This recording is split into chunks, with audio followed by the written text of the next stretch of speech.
This program is for discussion purpose only. Business Plus TV or any of our anchor does not bear any responsibility or liability towards the content.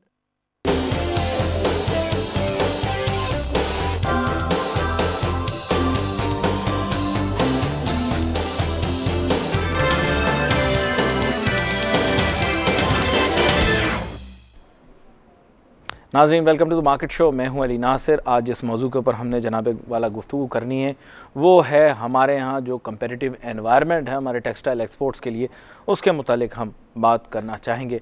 हमारे साथ बड़े ही अहम मेहमान आज शामिल गुफ्तगू होंगे। जनाब आसिफ इनाम साहब, वाइस चेयरमैन एप्टमा, वेलकम करेंगे सर आपको शो में। बारह हमारे प्रोग्राम में तशरीफ़ लाते, इसलिए मज़ीद तारुफ़ नहीं कराऊँगा, बराह रास्त सवालात की बौछार तो नहीं करूँगा, लेकिन सवालात आपसे पूछूंगा। लेकिन पहले थोड़ी सी तमहीद बांध लूँ कि आपको पता होगा कि बैनुल-अक़वामी सतह के ऊपर बहरानी सी कैफियत आ रही है मईशत के अंदर, और ज़्यादा कंपेरेटिव इन्वायरमेंट क्रिएट होगी, कॉस्ट्स और प्राइसेस के ऊपर ज़्यादा नेक टू नेक फ़ाइट होगी। हमारे रीजन के अंदर हमारी क्या कंपेरेटिव इन्वायरमेंट है उसको देख के आगे चलना पड़ेगा। हमारे पड़ोस में हिंदुस्तान हमारा कंपटीशन है, लेकिन हम उसको कंपटीशन नहीं समझते। बहुत सारे लोग अमन की लाशा उठाए पूरे मुल्क में घूमते रहते हैं। दूसरी जानिब अगर देखा जाए तो बांग्लादेश वही मुल्क जो एक ज़माने में पाकिस्तान का हिस्सा था, बहुत अरसा पुरानी बात नहीं है, 71 से पहले ईस्ट पाकिस्तान।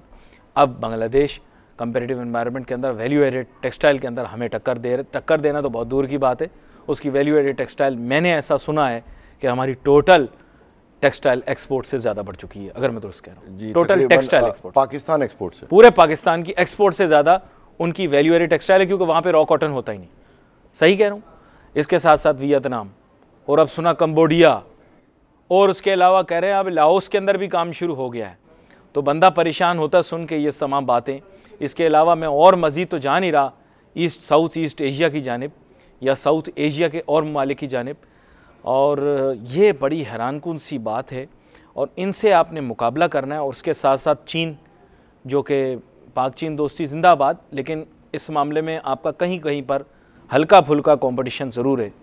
जब ये एनवायरनमेंट है कि वो आपसे बेहतर प्राइसेस ऑफ़र कर रहे हैं, आपसे कम कॉस्ट के ऊपर प्रोड्यूस कर रहे हैं, तो जनाब वाला इनाम साहब आप क्या बेचेंगे दुनिया को? बिस्मिल्लाहिर्रहमानिर्रहीम। बेचेंगे तो दूर की बात है। ऑलरेडी जो डाटा चीख के कह रहा है कि 6 महीने से हम बिल्कुल अनकम्पेटिटिव हुए हैं, डिक्लाइनिंग एक्सपोर्ट है। अब जब हमारी बात होती है कि जी एक्सपोर्ट डिक्लाइन हो रहे हैं, तो हमें एक सादा सा जवाब मिल जाता है जी इंटरनेशनल कसाद बाज़ारी। उसके अंदर मैंने 3-4 दफ़ा बताया कि हम अनकम्पेटिटिव हो गए। दुनिया में ट्रेड टेक्सटाइल में इतनी बड़ी कम नहीं हुई।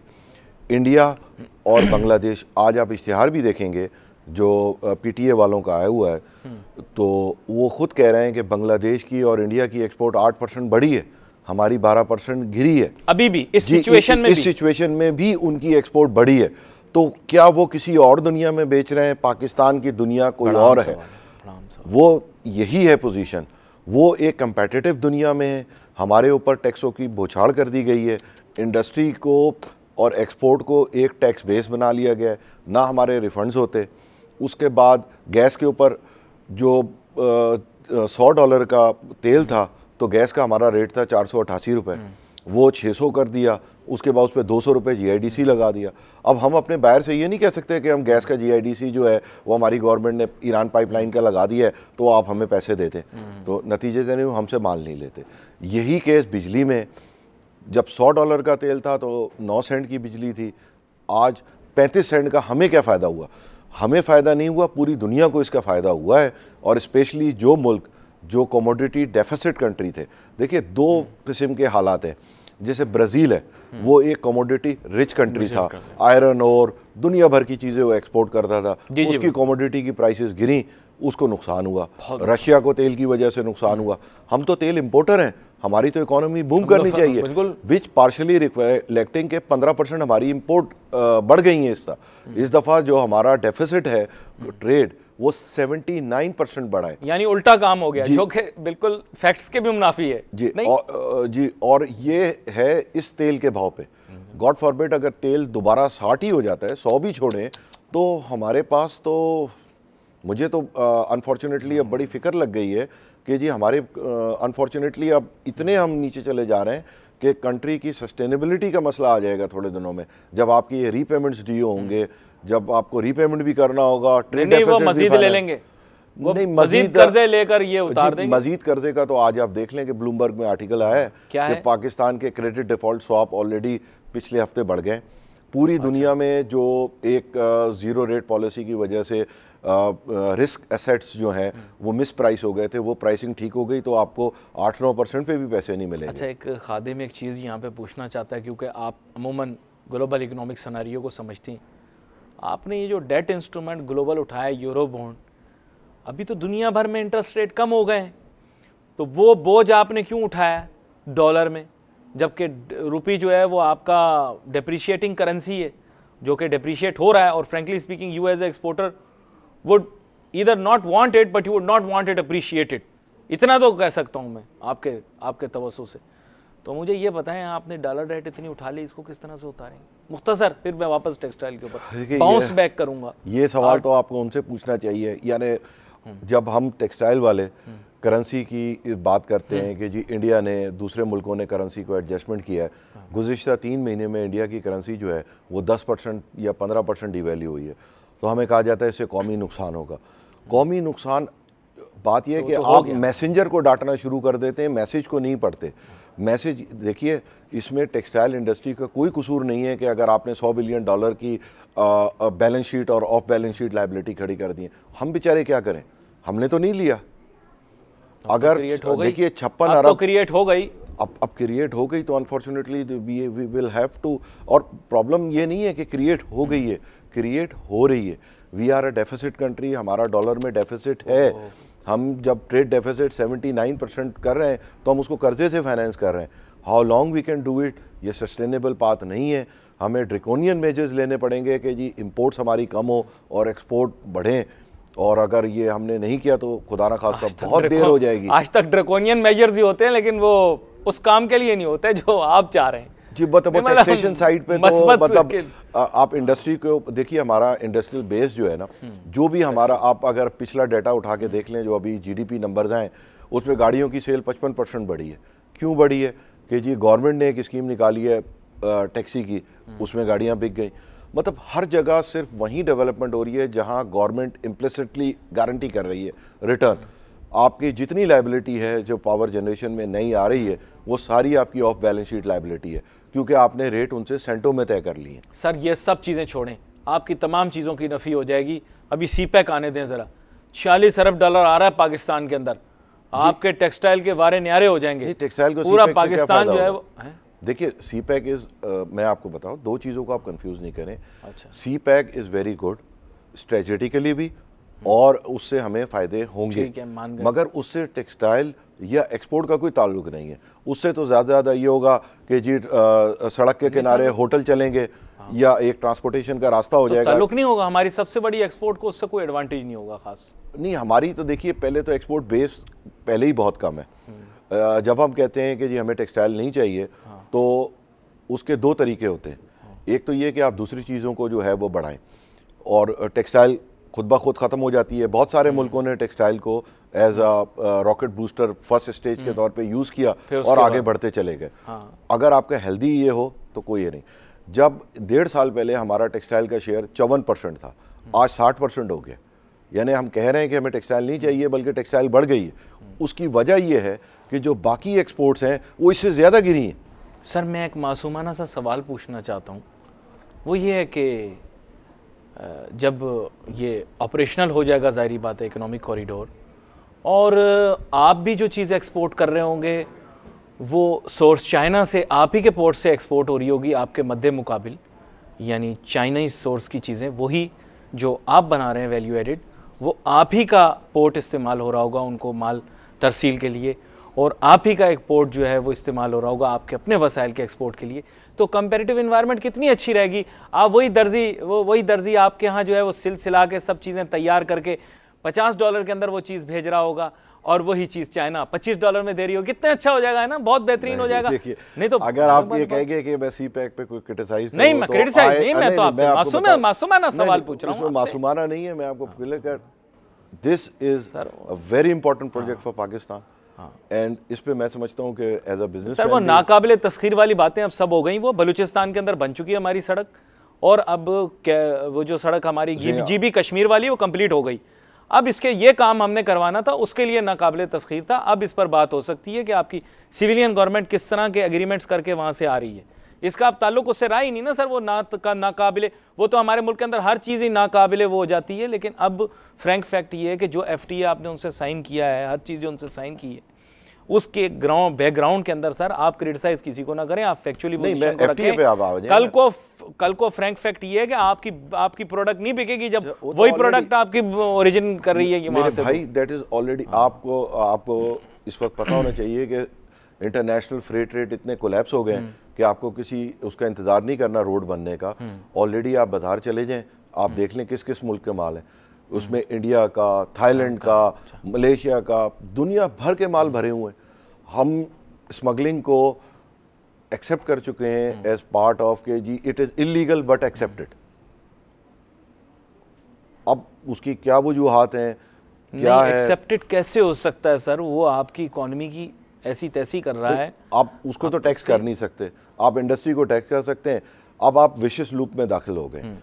आपके पास 100 इंडस्ट्री थी, 80 रह गई, आपने कहा 80 पे टैक्स रेट बढ़ा दो, फिर 80 की 60 रह जाएंगी, टैक्स रेट है तो जो बाकी मर रही होंगी वो बहुत तेजी से मर जाएंगी। तो unfortunately would you want this to happen in future, that our textile industry, I mean I'm not talking about you, I'm talking about the people I'm talking about the people in power who are making faulty policies. उनसे मैं ये पूछना चाहूँगा कि what happens now if our textile industries goes downwards in the next 10 years, और बहुत सारे हमारे टेक्सटाइल मैग्नेट्स ये डिसाइड करते हैं कि they don't want to run their textile business anymore, फिर उसके बाद क्या होगा? So 10 years तो आपने बहुत बड़ा टाइम ले लिया। 10 years ही लगे, उतना कैपिटल इन्वेस्टमेंट आपने कर रखी है। It is a question of months only now. Months? इतना सिवियर है सिचुएशन? जी ये मेरे ख्याल में तो तकरीबन 20-30% इंडस्ट्री नेक्स्ट कम, यानी मैं स्पिनिंग की हद तक की बात कर रहा हूँ, तो वो ऑलरेडी बंद हो जाएगी। अच्छा, आपका डाटा भी ठीक होना शुरू हो जाएगा। अब आपकी कपड़े की एक्सपोर्ट पिछले साल ग्रे क्लॉथ की 40% गिरी है, तो अब दोबारा 40 तो नहीं गिरेगी ना। अब आप कहेंगे देखिए जी एक्सपोर्ट की डिक्लाइन में बेहतरी आ गई, कि पहले 40 गिरती थी, तो जब 40 की 60 ही रह गई तो उसमें 10% गिरेगा तो 6 ही गिरेगा ना। अच्छा, रॉ मटेरियल के रेफरेंस से कोई एडवांटेज नहीं है, बल्कि ये बहुत बड़ा अनफॉर्चुनेट अलमिया है कि पंजाब में 45% क्रॉप तबाह हुई है। 45% क्रॉप कॉटन की पंजाब में नहीं आई। तो पिछली दफा आपने कहा था कि कुछ मार्जिनल लॉस है, 45%। मैंने पिछली दफा भी कहा था कि गवर्नमेंट कह रही है कि मार्जिनल लॉस है, पर जो हमें फील्ड रिपोर्ट्स मिली हुई हैं वो डेवस्टेशन है। 45%? जी। And why did they lose it?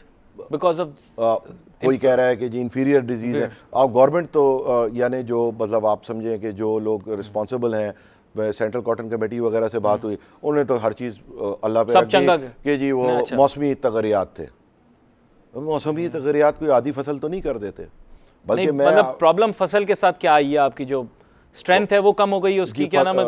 देखिए वो तो स्ट्रेंथ वगैरह के प्रॉब्लम तो ऑलरेडी 2-3 साल से ही चल रहे हैं। वही कि स्ट्रेंथ गिर गई है, स्टेपल लेंथ गिर गई है, क्वालिटी पैरामीटर्स तो 3-4 साल से ही डिटोरेट हो रहे हैं। मगर इस साल तो क्वांटिटेटिव इशू आ गया ना। पिछले साल जैसी भी थी स्टेपल लेंथ कम थी, बेलें तो 1,48 लाख थी, इस दफा 98 लाख है, मगर 45% रिडक्शन, ये 35 है।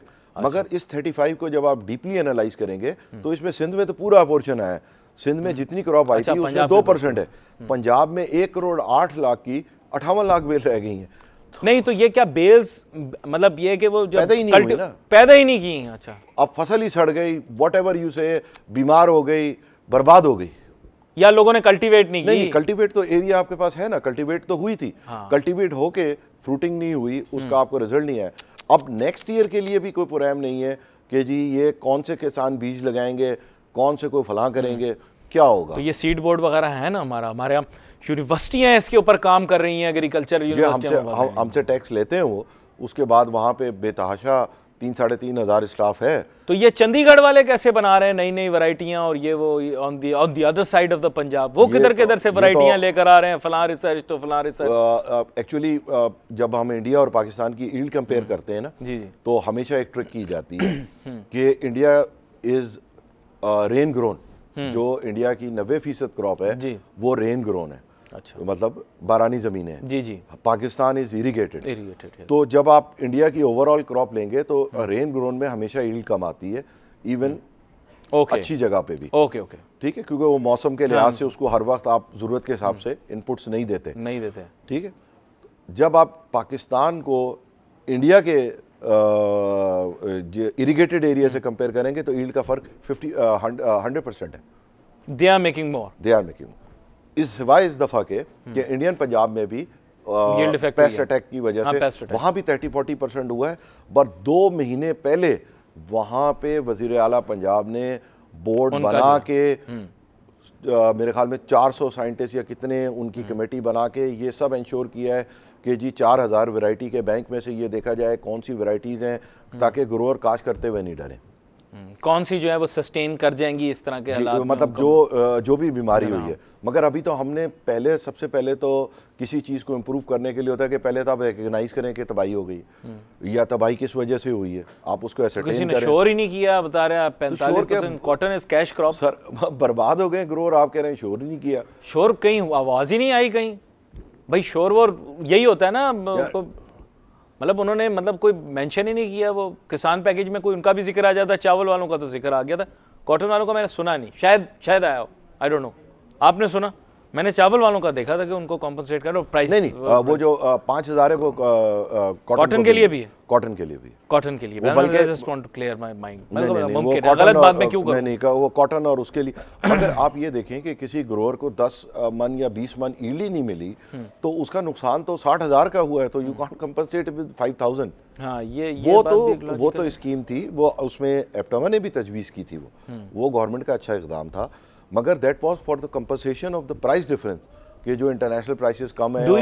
Do they get compensation for the next crop, ताकि वो क्रॉप को instead of giving them this kind of compensation give them the input, क्योंकि वो आपके लिए एडवांटेजेस होगी और मुल्क के भी एडवांटेजेस होगी if that goes directly into their seeds and into their pesticides. अभी तो यही नहीं पता कि सीड उन्होंने बेचारों ने काश कौन सा करना है।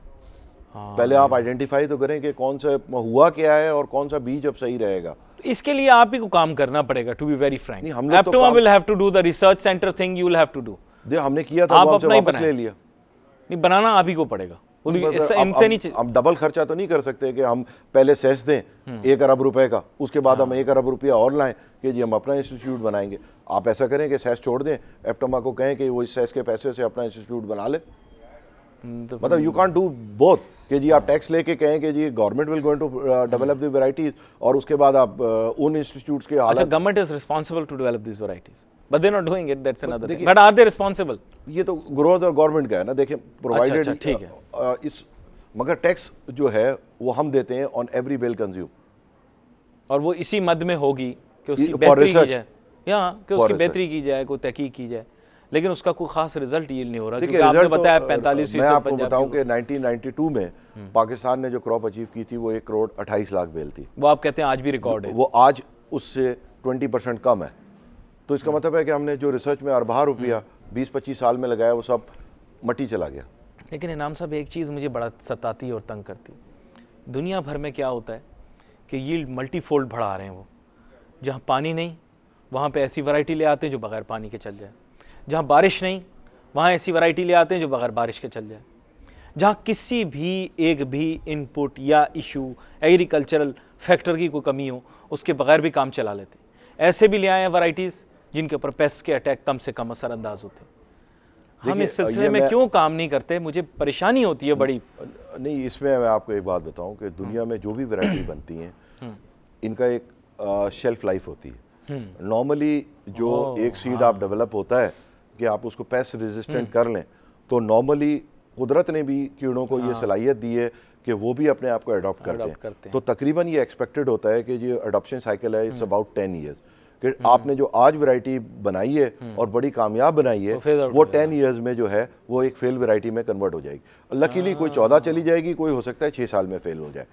तो इसके लिए हमेशा 4-5 वैरायटीज कम से कम काश्त हो रही होती हैं, कोई वैरायटी फेज आउट हो रही होती है, कोई फेज इन हो रही होती है। तो it's always a dynamic process. हमारे यहाँ ये हो रहा है, देखिए हमारे यहाँ ये होता है, कोई वैरायटी अच्छी बन जाती है तो जैसे पिछले साल 1 करोड़ 48 लाख बेल आ गई, अब इस साल वो वैरायटी अगर फेल हो गई तो अब हमारे पास कोई मतलब डाइवर्सिफिकेशन नहीं है कि जी कितनी वैरायटीज हैं, पूरा कोई एक प्लान होना चाहिए ना कि जी इतनी वैरायटीज कास्ट हो रही हैं, ये फेल, एक तो एक वैरायटी या एक टाइप का सीड इतना ज़्यादा नहीं होना चाहिए कि एक वैरायटी फेल होने से जो है वो पूरा कैटास्ट्रॉफी आ जाए कि जी आपकी 30-40% क्रॉप निकल गई। This is very interesting. अच्छा, ये बीटी कहते हैं दरअसल इसको। जी जी। But to be very frank, I think it's genetically modified. जी, बायोटेक इसीलिए वो एक्चुअली इट्स जीएम, राइट। तो मेन इशू ये है कि are we getting any other variety, because GM is just a generic, उसकी तो पता नहीं कितने मुख्तलिफ आगे होंगे सीड के नंबर्स वगैरह और कोड्स वगैरह। ये मॉन्सेंटो ने डेवलप की थी। अच्छा, पहले उन्होंने बॉलगार्ड 1 बनाया, उसमें रेजिस्टेंस थी मेरे ख्याल में 3 या 4 पेस्ट की, फिर बॉलगार्ड 2 बनाया, फिर बॉलगार्ड 3 बनाया। तो अब जो है वो बॉलगार्ड 3 दे रहे हैं, मगर इसमें भी मेरी ये समझ में नहीं आता कि अब तक हम लोग उसको इम्प्लीमेंट नहीं कर सके। 12 जीएम भी एक बहुत कंट्रोवर्शियल, क्योंकि बहुत सारे लोग कहते हैं कि इससे स्टेपल स्ट्रेंथ और लेंथ नहीं इससे कोई इशू नहीं हुआ आप लोगों को। देखिए स्ट्रेंथ और लेंथ जो है वो आपकी वैरायटी के अपने कैरेक्टर होते हैं। ठीक है। जो जेनेटिकली मॉडिफिकेशन होती है वो सिर्फ उसकी पेस्ट रेजिस्टेंस वाली जीन्स में होती तो है। आपने इसको जो यूसेज के अंदर आपको कोई इशू अभी तक पेश नहीं आया? नहीं, यूसेज में हमें जो इशू आए हैं वो लेंथ और स्ट्रेंथ इनके जो आए हैं वो बेसिकली उस वैरायटी के इश्यूज हैं। अच्छा। उसका जेनेटिकली मॉडिफाई होने या ना होने से ताल्लुक नहीं है। अच्छा। जैसे इंडिया में अगर आप देखें तो वहाँ पे तकरीबन अब 80% वैरायटीज जो है, बल्कि मेरे ख्याल में 90% जो है वो जीएम है, और वहाँ स्टेपल लेंथ स्ट्रेंथ हर चीज़ बढ़ गई है, क्योंकि जो रिसर्च आपकी स्टेपल और स्ट्रेंथ और उसकी जो अपना ब्रीडिंग है वो एक अलग साइंस है, और जेनेटिक मॉडिफिकेशन एक बिल्कुल अलग साइंस है। यानी आपकी जो डेवलप वैरायटीज हैं उसमें आप वो जीन्स इंसर्ट कर दें तो वो उस वैरायटी का कैरेक्टर चेंज नहीं होगा, सिर्फ उसकी रेजिस्टेंस चेंज होगी। Very interesting. मतलब ये यूनिक एक जैसे आप कह सकते हैं, लेकिन हमारे यहाँ इस पर इतना ज़्यादा आप कह रहे हैं तवज्जो नहीं है, होनी चाहिए। मुस्तकबिल में तवक्को करते हैं कि ये लोग नहीं, अब India is going reverse now. अब जो मैंने लास्ट अभी उनका पेपर पढ़ा है कि वो जेनेटिकली मॉडिफाइड से दोबारा हाइब्रिड पे वापस जा रहे हैं। देश है कि जो इसकी अपना जो जेनेटिकली मॉडिफाइड का जो भी उनको रिस्क और हैजर्ड को उन्होंने एवेल्युएट किया है, तो they are going for hybrid back. तो अब उनकी जो यानी कुदरती जो एक तरीकाकार अपनाया जाता था जी पाकिस्तान क्रॉस ब्रीड करने का, वो तरीकाकार अपनाया जाएगा। देखिए पाकिस्तान और इंडिया के कल्चर में फ़र्क था। पाकिस्तान में हमेशा से वैरायटी काश्त हुई है। वैरायटी मींस के उसमें आपको क्रॉस ब्रीड खुद नहीं करना पड़ता। अच्छा। जो हाइब्रिड वैरायटीज होती हैं उसके बीज के लिए आपको एक एक को खुद प्लांट को जो है वो मेल फीमेल प्लांट अलग होते हैं, आपको क्रॉस ब्रीड कराना पड़ता है। तो वो अब दोबारा उस पर वापस जा रहे हैं। वो पहले भी उनका कल्चर था। देश है कि अब हमें जो है वो अब नेक्स्ट 10 ईयर का टारगेट उनका ये है कि वो दोबारा पूरा जीएम से हाइब्रिड पे वापस आ जाए। अच्छा, on the other hand thing is that we don't, when we are talking textiles, we not only relying on cotton. अब आप थोड़ा सा उसके साथ ब्लेंडिंग के अंदर जी, ये आपने बहुत अच्छा टॉपिक छेड़ा है।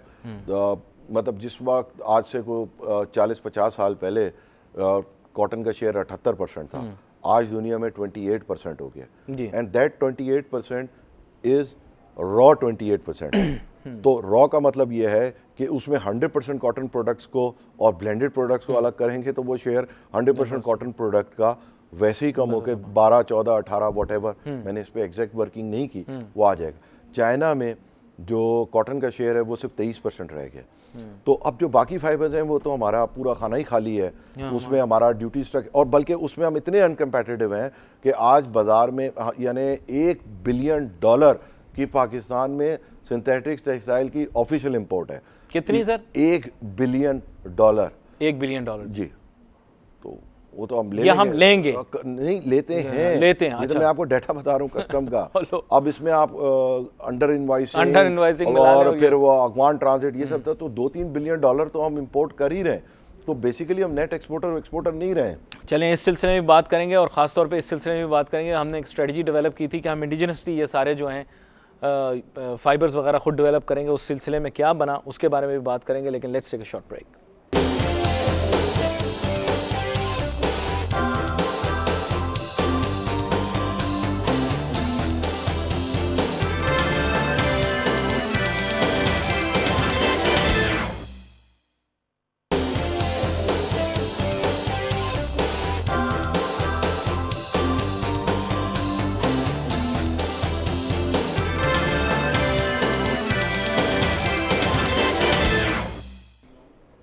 नाजरीन welcome back after the break. हमारे साथ मेहमान मौजूद हैं जनाब आसिफ इनाम साहब, वाइस चेयरमैन हैं एप्टिमा के।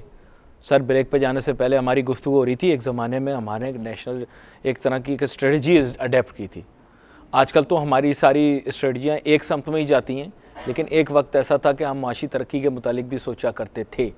वो थे का वक्त था, तब ये बात की गई थी कि फ़ाइबर्स को इंडिजिनसली प्रोड्यूस किया जाए डोमेस्टिक मार्केट के लिए, और उसके लिए पाकिस्तान के अंदर शायद पहला ऐसा रेयर ओकेजन होगा कि जैपनीज़, कोरियन और पाकिस्तानियों ने मिल के कोलैबोरेटिव सेंस के अंदर एक यूनिट, मैं नाम नहीं ले रहा, लेकिन एक प्रोजेक्ट लगाया, प्रोजेक्ट कह लूँगा उसे।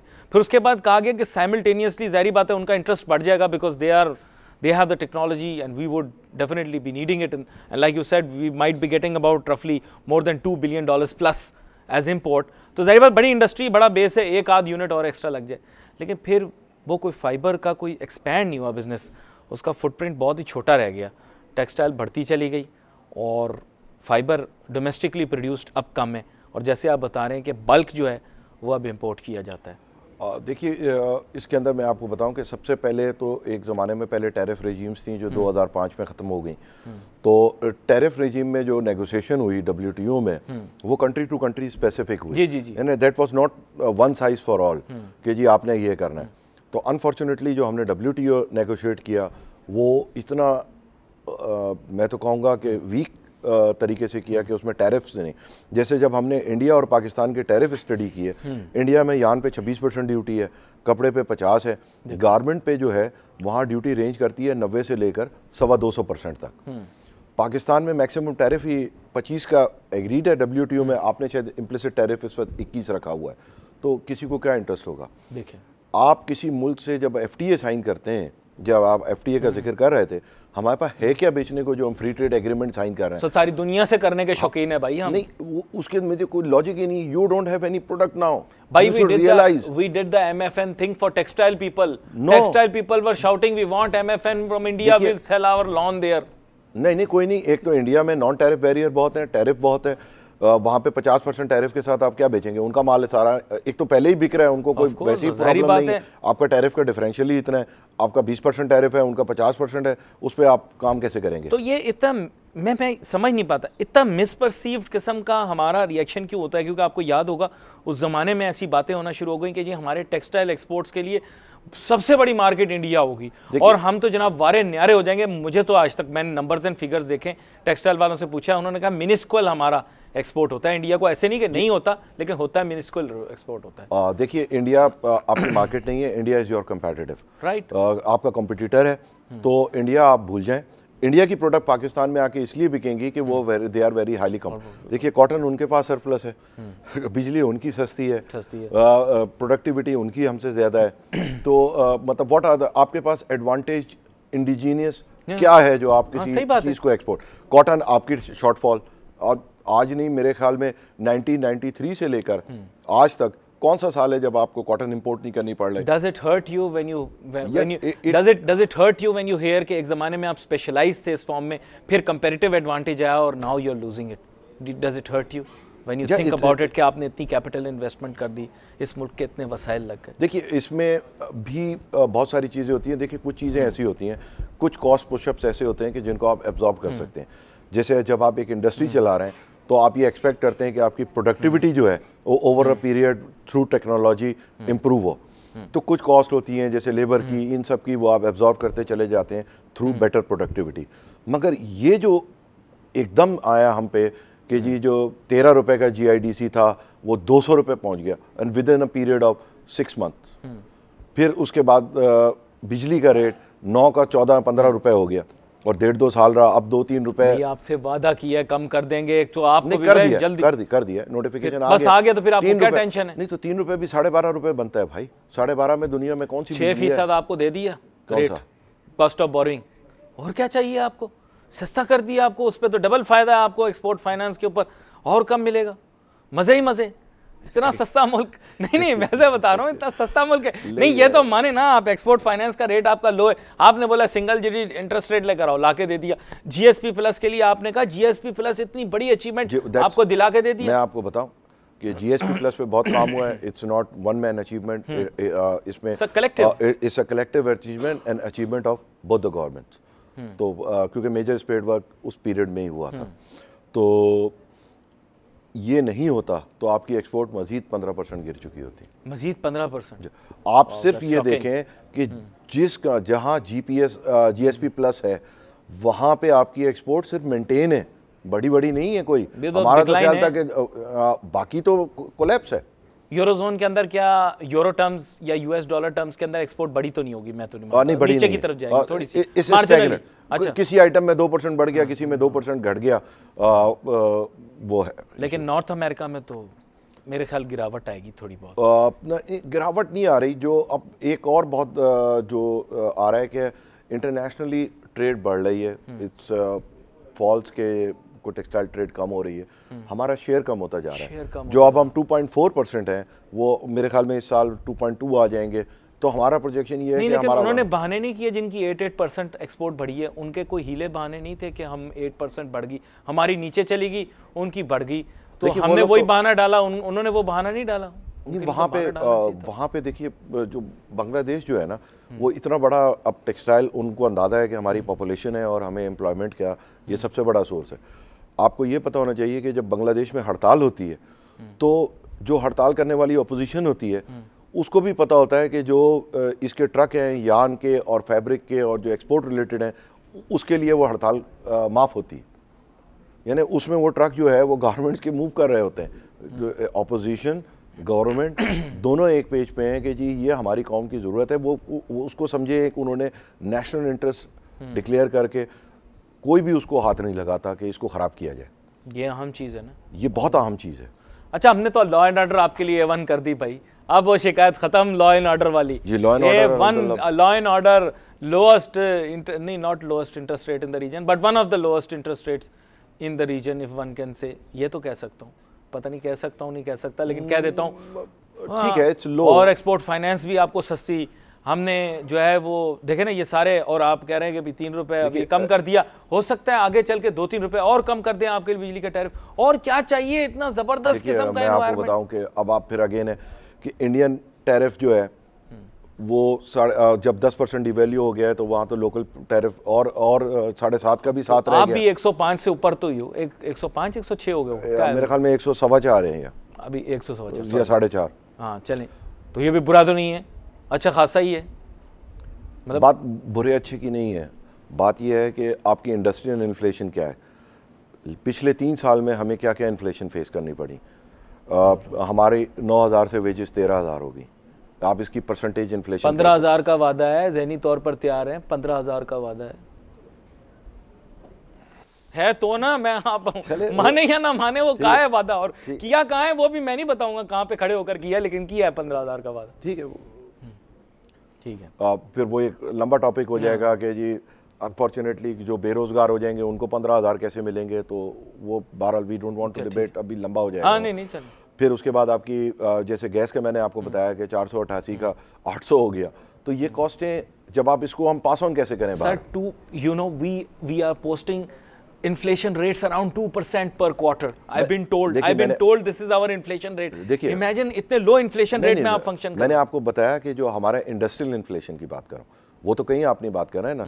इंडस्ट्री में हमारी कॉस्ट ऑफ इनपुट है लेबर, बिजली, गैस, उसमें क्या चेंज है, और तीसरे रॉ मटेरियल्स पे भी ड्यूटीज लग गई, तो वो भी इन्फ्लेशन ही आ गया ना हमारे लिए। जी, तो ये तो डायरेक्ट इम्पैक्ट है ना, फिर तो जाहिर बात है इन्होंने जो इन्फ्लेशन नंबर्स बनाए होंगे उसमें इनको इनकलकेट करना चाहिए। देखिए, वो एक कंज्यूमर की बास्केट है ना, वो तो आप कंज्यूमर बास्केट को, वो आप कंज्यूमर की बास्केट को हमारी बास्केट से नहीं है, हमारे लिए तो इंडस्ट्रियल नाइटमेयर है। आप मुझे बताएं कि जो आदमी 9 रुपए की बिजली दे रहा था आज आप 12.5 की 15 करके वापस लाएं, तो उसके लिए तो नाइटमेयर है। आप उसको समझाते रहें कि मेरी टमाटर की बास्केट जो है वो ये कह रही है, तो मैं आई एम नॉट यूजिंग टमाटर इन माई मिल।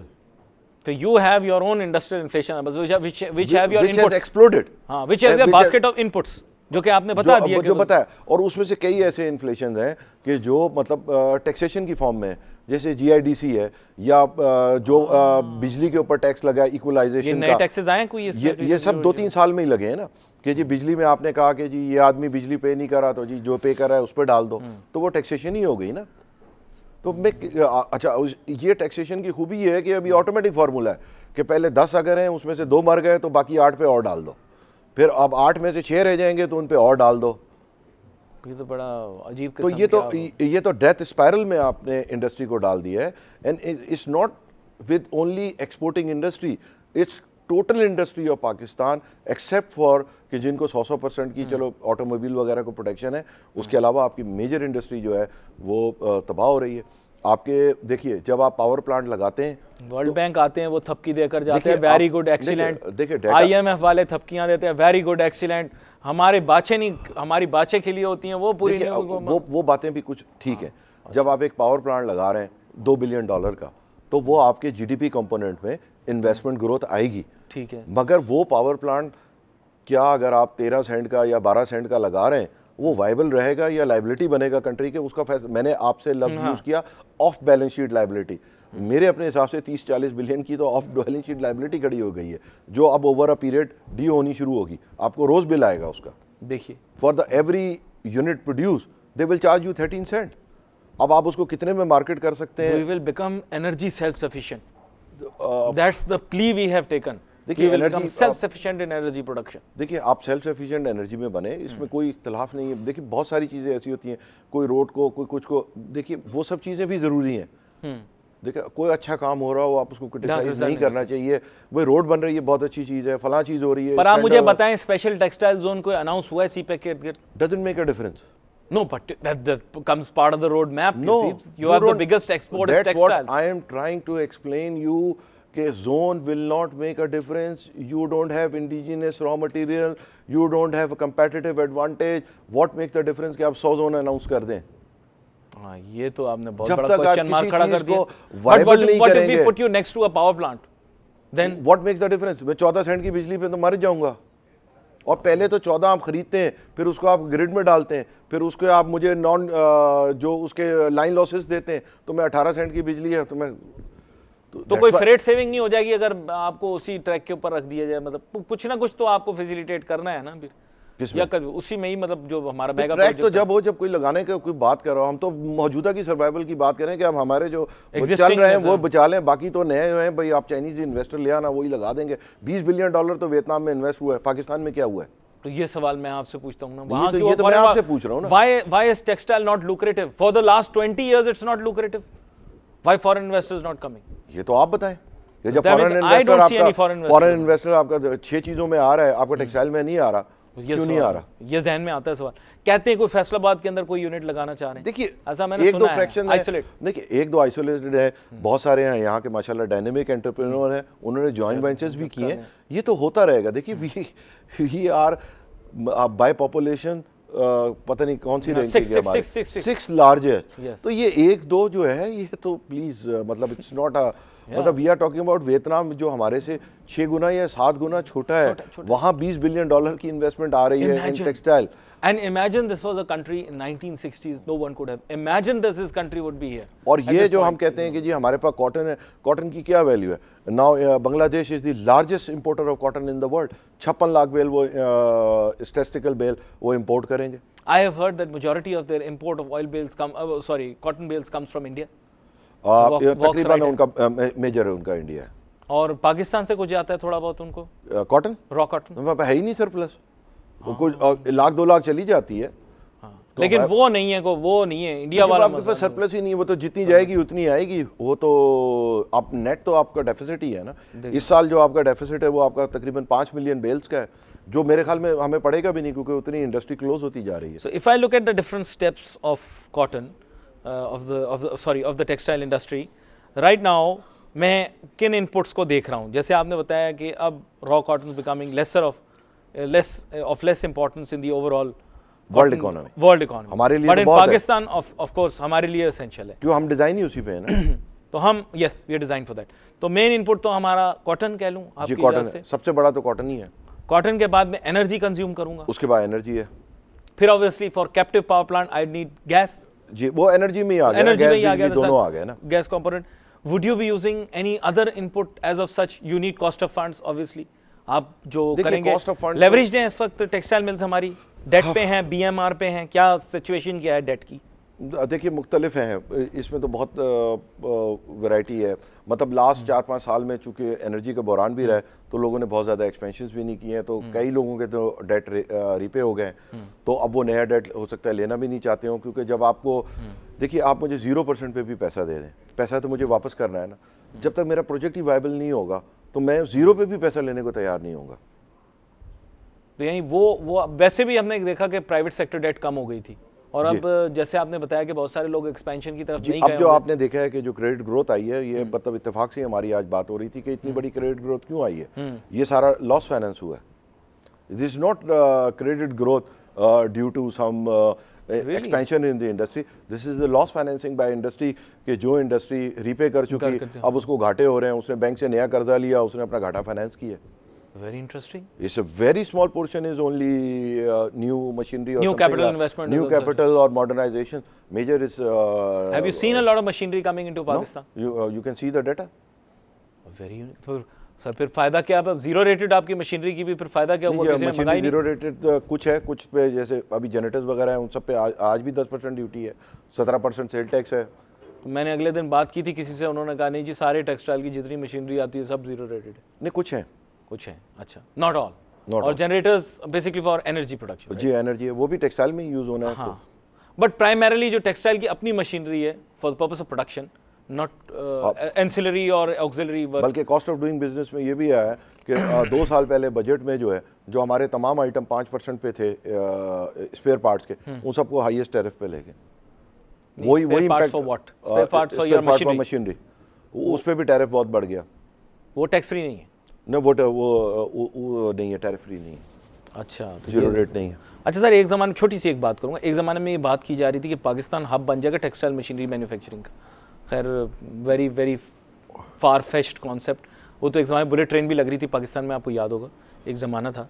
ज़माने तो इंशाल्लाह लगेगी, मतलब अगर हम पॉजिटिव डायरेक्शन में जाएं तो पता ऐसे कोई बात नहीं है। सड़क नहीं बन रही जिस मुल्क के अंदर, पुराना मानिएगा, मैं हमेशा ये कहता हूँ अपने नाजरीन को भी कि एक ड्रेनेज सिस्टम जो अपने मुल्क का ठीक नहीं कर सके, शर्मिंदगी के साथ बात करनी। देखिए जापान का भी जो है ना, उसने ड्रेनेज सिस्टम सबसे आखिर में ठीक किया था, लेकिन सर आज 1992 में भी उनका ड्रेनेज जो है ना वो ओपन सूअर चल रहे थे और वो बुलेट ट्रेन चल रही थी। तो बहुत सारी चीज़ों को मिक्स नहीं करें, मतलब अभी तो हम, आपकी तवक्को है, अभी भी उम्मीद की किरण देख कह सकता हूँ कि है कहीं ना कहीं। But depend whenever you change. देखिए पहले तो आप प्रॉब्लम समझें, अपनी डायरेक्शन ठीक करें तो things can be achieve. Can textile scenario change in a few months? I think so. It's all depends on the government when they realize कि how much they have taxed the industry. And number 1, number 2 ये कि हमें जो domestic market में हमारी imports की भरमार है उससे प्रोटेक्शन फिलहाल दिलाई जाए। तीसरी जो है वो फिर आगे का डेवलपमेंट प्लान। अच्छा ये मुझे बताइएगा, इस वक्त if I generally say what is your ballpark tax to industry operational cost, मतलब if you compare your tax percentage on your entire operational cost कितनी होगी? जब मैं तकरीबन देखा है कि मेरी जो कॉस्ट ऑफ प्रोडक्शन है उसका 30 से 40% जो है वो, यानी कॉस्ट ऑफ प्रोडक्शन में रॉ मटेरियल हटा के वो तकरीबन टैक्सेशन जो है वो गुज़िश्ता 3 साल में बढ़ा है, and which I can not pass on to, और ना इतना मार्जिन होता। और that's one of the main reason कि ये इंडस्ट्री कोलैप्स हो रही है। बल्कि ये सिर्फ जो कॉस्ट पुश आया है ये सारी इंडस्ट्री को आया।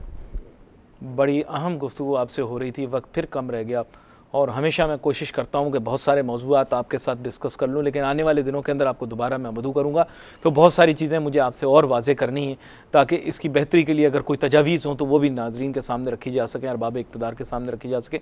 मैं आपको बता सकता हूँ लोग बड़े गौर से ये चीज़ें देखते हैं, और टेक्सटाइल इंडस्ट्री जो है पाकिस्तान के अंदर बड़ी अहमियत रखती है। आपका बहुत शुक्रिया आसिफ इनाम साहब, आप शो पर तशरीफ़ लाए। नाजरीन हमने गुफ्तगू की आज टेक्सटाइल जो इन्वायरमेंट हमारे रीजन के अंदर डेवलप हो रही है उसके मुतालिक बात की, और बहुत सारे मौज़ूआत, बहुत सारी चीज़ें इसके अंदर हमने शामिल की। आप अपने पैगामात हमें ज़रूर अरसाल करते रहा करें, प्रोग्राम के अंदर उनको शामिल करते रहेंगे। आज के लिए अली नासिर को, हमारी टीम को इजाज़त दीजिए। अल्लाह हाफ़िज़।